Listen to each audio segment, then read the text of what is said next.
Hi friends, అందరు బాగున్నారా? నేను బాగున్నాను. ఈరోజు దెబోరా కిచెన్లో నేనేం చేయబోతున్నానంటే నేను రవ్వ వడియాలు చేయబోతున్నాను. రవ్వ వడియాలు ఎలా చేయాలో చూపిస్తాను చూడండి ఫ్రెండ్స్. 2 గ్లాసుల నేను రవ్వ తీసుకుంటున్నా. ఇది సోజీ బొంబాయి రవ్వ. 1 గ్లాస్ పోసిన. 1 గ్లాస్కు నేను 8 గ్లాసుల వాటర్ వేస్తా. చూపిస్తాను చూడండి కొలతలతో. చాలా ఈజీగా, చాలా బాగా రుచిగా ఉంటాయి. ఇవి 2 గ్లాసుల రవ్వ తీసుకున్నా. తర్వాత ఈ గ్లాస్తో మనము 1 గ్లాసుకు 8 గ్లాసుల నీళ్ళు తీసుకోవాలి. ఓకేనా? నేను బాండిల్ తీసుకున్నా. బాండిల్లో మనం వాటర్ అయితే వేసుకుందాం. 1 గ్లాసుకు 8 గ్లాసుల వాటర్ అయితే నేను వేస్తున్నా. 1 2 3 4 5 6 7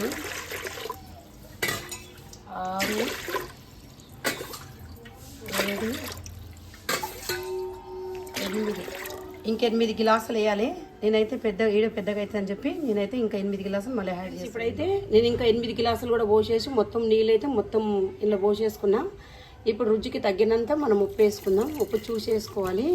తర్వాత ఒక జీలకర్ర వేసుకోవాలి. 1 చెంచా జీలకర్ర వేస్తున్నా.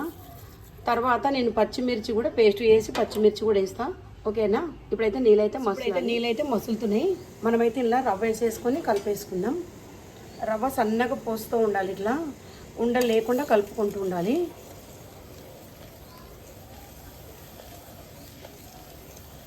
ఉండలు లేకుండా కలుపుకోవాలి మంచిగా ఇట్లా.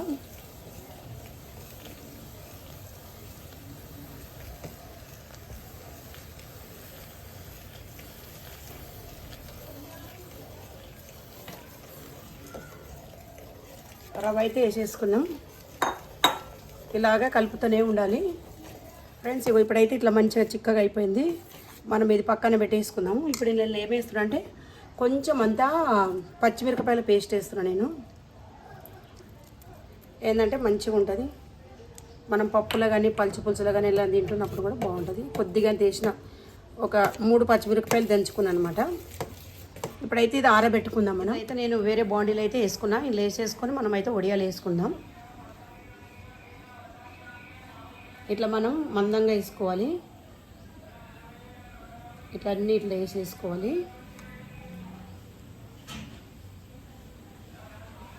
మందంగా వేసుకుంటే ఏంటంటే మనకు తింటున్నప్పుడు కూడా టేస్ట్గా బాగుంటాయి.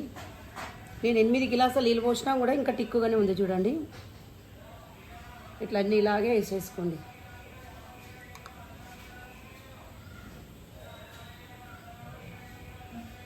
అంతే.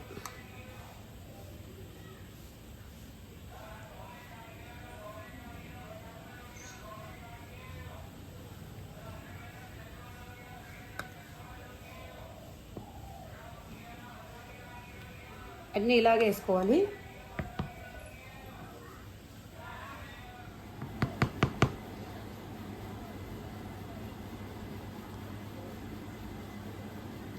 ఉడియాలు అయితే మొత్తం రెడీ అయిపోయినాయి.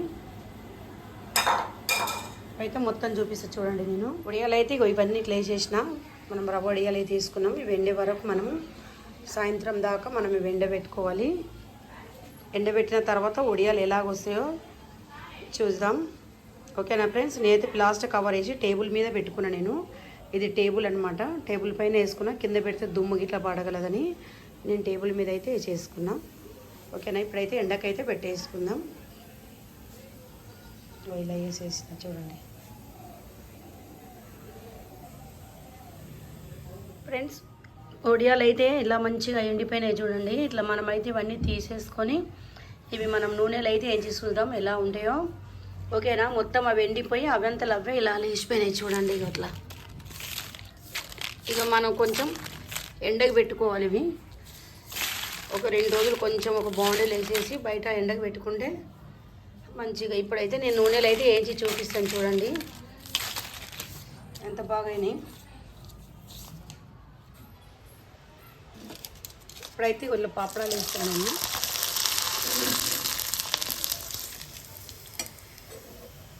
ఇట్లా నూనె వేడి వేసుకొని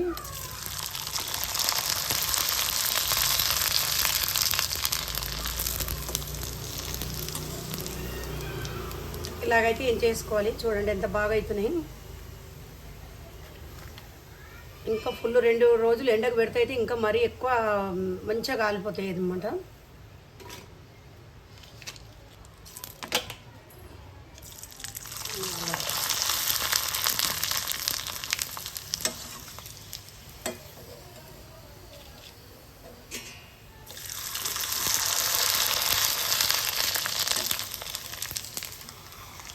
ఇలాగే ఎంచుకోవాలి. కొంచెం తక్కువ చేయమని ఎంచుకున్నాం. ఇలా ఉన్నాయి చూడండి. నేను చేసిన ఈ పాపడాలు అయితే రవ్వ పాపడాలు అయితే ఇలా ఉన్నాయి. ఇగో ఇగో ఇంత మంచిగా కాలే. ఇంకా 2 రోజులు ఎండకు పెడితే ఇంకా బాగా కాదు. ఎందుకంటే మనం ఈరోజు వేసుకొని ఈరోజు వేయించుకున్నాం కాబట్టి ఇట్లున్నాయి. ఓకేనా ఫ్రెండ్స్, మీరు ఎలా చేస్తారో కామెంట్ బాక్స్లో కామెంట్ చేయండి. మళ్ళీ ఒక వీడియోలో కలుసుకుందాం. నా వీడియోకి లైక్ షేర్ చేసి సబ్స్క్రైబ్ చేయమని. ఓకేనా.